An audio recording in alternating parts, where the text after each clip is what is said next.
Ертеде бір ауылда мейірімді кішкентай қыз өмір сүріпті. Оны бәрі қызыл телпек деп атайтын. Бір күні анасы тәтті бәліш пісіріп, оны әжесіне апарып беруін тапсырады. Қызым, мына себетті әжеңе апарып бер. Жақсы, анашым. Бірақ орман жолымен дүрмеуін ескертеді. Мен әжеме тәттілер апарамын. Орманда оны қасқыр байқап қояды. Қайда бара жатырсың, қызым? Әжеме тәтті апарып бара жатырым.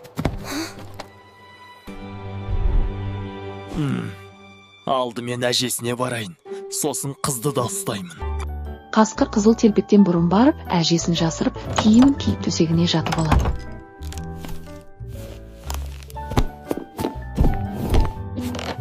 Осы кезде аңшы орманда қасқырды ізімен аңдып жүреді. Әже, мен келдім. Кел, қымбаттым. Әже, даусыңыз өзгеше сияқты ғой.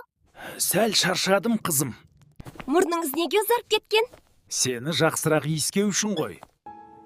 Құлағыңыз неге сондай ұзын? Сені жақсырақ есту үшін, балам. Тістеріңіз неге сондай өткір?